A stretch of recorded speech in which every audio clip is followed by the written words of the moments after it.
Darlings, I'm sure you have heard. We have updates on the suspect in the unaliving of United Healthcare CEO. So United Healthcare is a large insurance company, private insurance company, and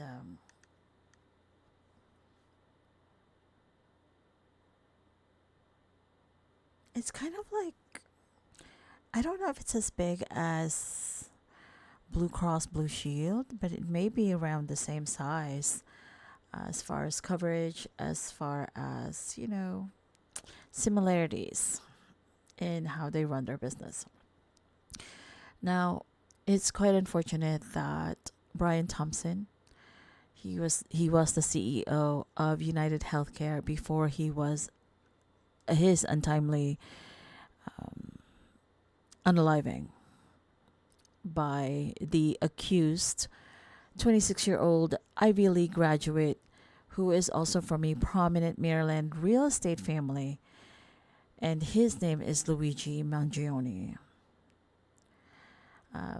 The suspect was arrested in Altoona, Pennsylvania, and while he was being led into court, he was struggling with deputies because he was sharing something that he may have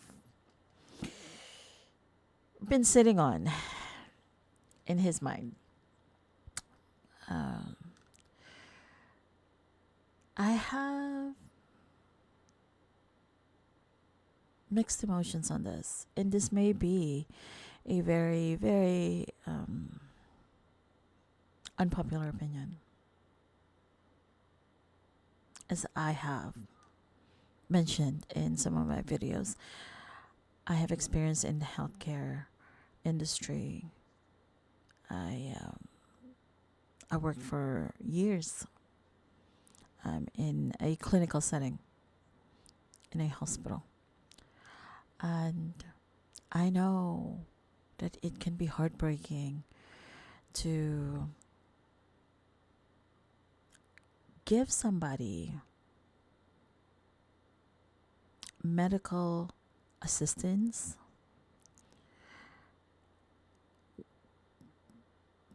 when their insurance is refusing the necessity of this medical assistance. It's quite disconcerting. It does bind our hands because even though the clinical staff are directly not involved with insurance, approvals, pre-approvals, questions and the likes, that's with utilization management. That is the unit that deals directly with insurance as well as the finance side of things. So they go hand in hand. It's very, very difficult, even though you have insurance, to get approved for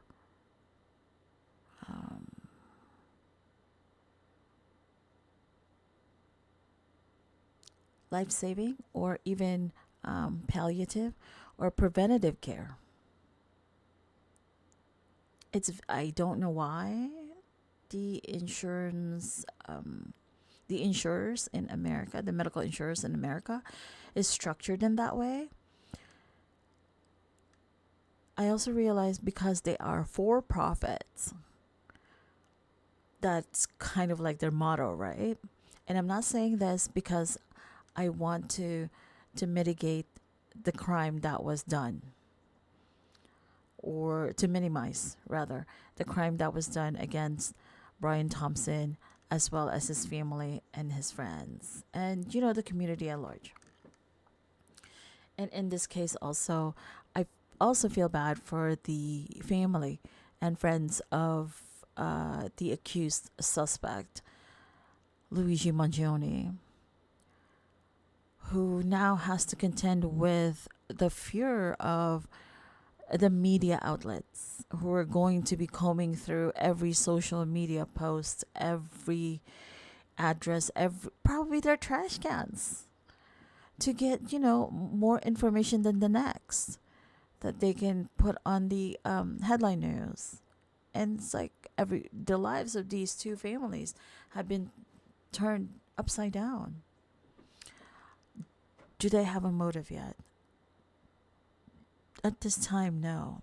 But information has leaked that or has been provided by news outlets that the suspect has had um, experience with a great deal of health related issues.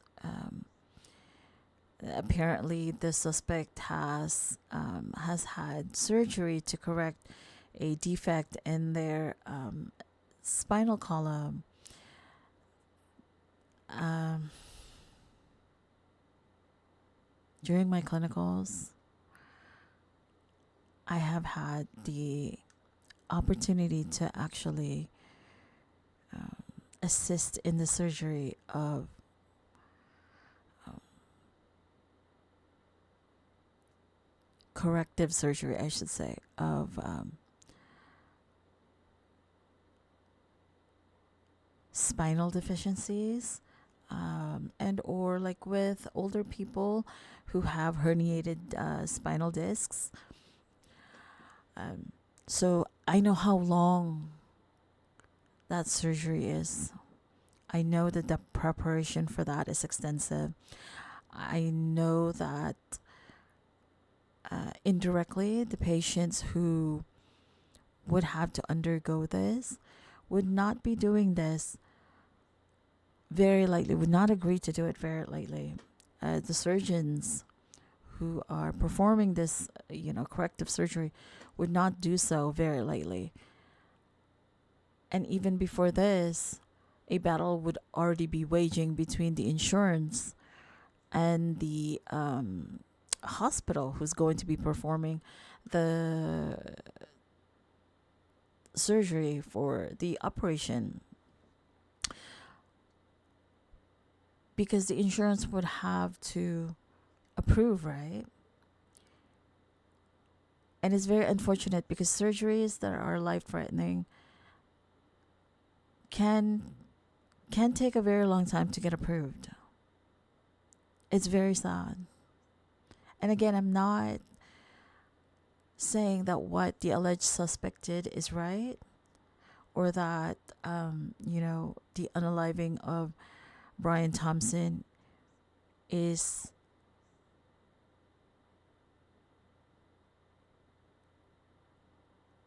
correct or even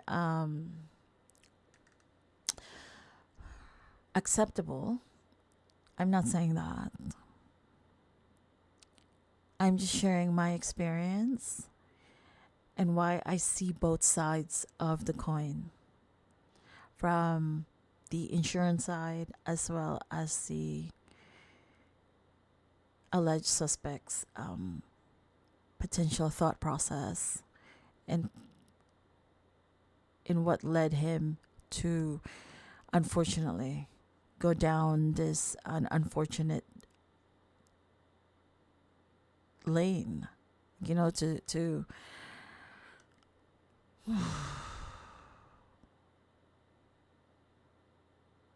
to have felt like there was no other recourse for him. Now, Brian Thompson being the CEO, he wouldn't be overseeing the day to day, the minutia of the day to day. Like, he wouldn't be talking to clerks, accounts payable, invoice processing, that sort of thing. Obviously, his responsibilities are C-suite, higher level executive, would be like with shareholders, with the board members, those types of things. would he have been aware of the premise of the for-profit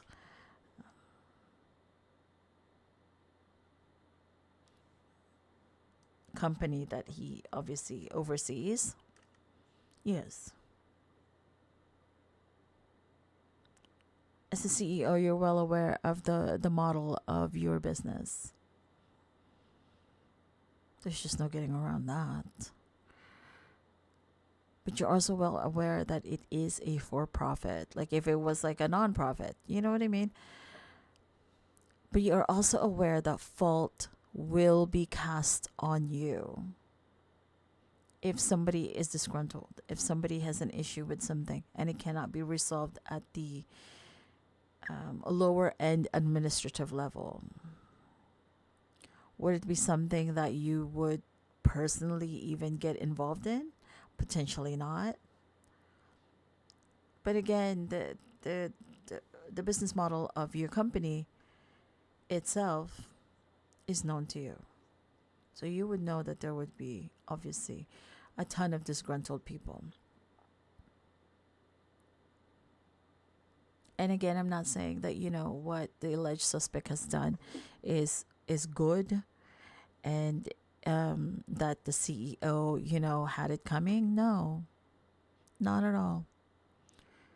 Because these two lives and the lives of their families are now inexplicably intertwined in the worst possible way. There are no winners here. Now, I know that we have legislators who oversee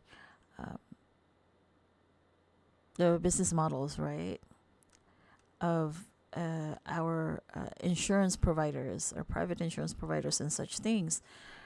I think our legislators need to step up.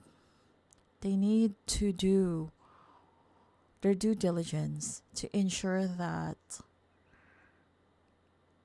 private insurance,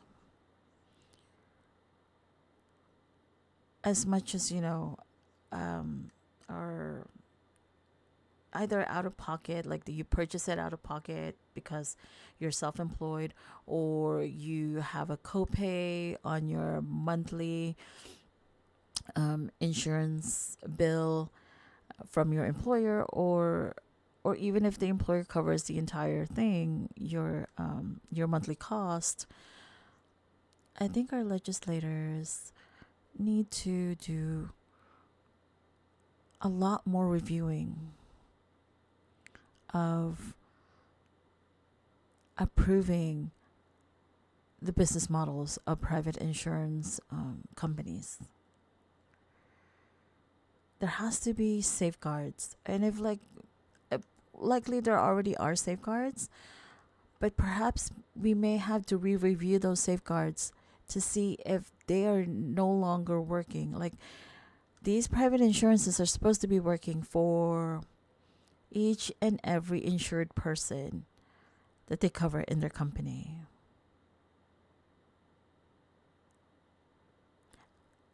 Of course, there's like some bad actors where you have some medical entities that would charge, and it's like a fraud, right? There's those too. But I think, again, the legislators need to make sure that they protect the consumers and life, like those who have life-threatening illnesses and need immediate medical assistance should not have to go through loopholes to get approved for a medication that they truly need to extend their lives, for palliative care, for preventative care, for emergency care, and in between. We have a long road ahead of us. We really, truly do. And until we realize that, more and more people are going to be bogged down with their medical bills.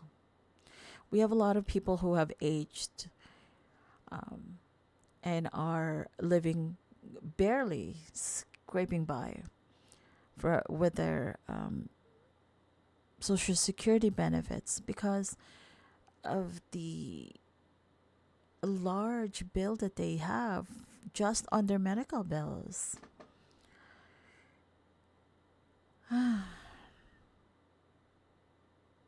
Again, I want to just repeat, I'm not condoning this criminal act of this alleged suspect, because taking a life is taking a life. There's no ins or buts about it. Whether in self defense or not, it is a life taken. And in this particular case, it was in cold blood. Everything that we do has a consequence. Whether it's good, whether we do good to somebody, there's a consequence to that. We do bad, there's a consequence to that. And again, I wish that it wasn't so, that the alleged suspect didn't feel like there was no other recourse for him. And here we are now. I'm praying for their families, the alleged suspect and the family of the deceased, obviously. And I really, really hope that, unfortunately, this will, because, we didn't need to lose the life of Brian Thompson for us to really want to sit down and figure out how we can help best serve our citizens by providing them with health care that they can afford, and also getting approved for health related procedures that they truly need. Yeah. Hopefully our regulators and legislators are working overtime to ensure that this doesn't happen again, and that those who really truly need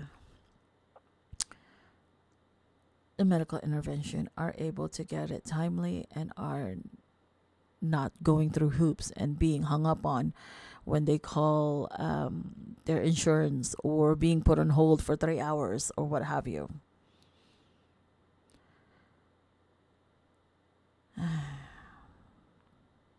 Anyway, darlings, that's all we have for that. I hope you all have a fabulous, fabulous holidays. And remember, you're all kinds of fabulous. Leave grace for others, but do not ignore the red flags. And also, always journey in gratitude. I shall talk to you all fabulous people later.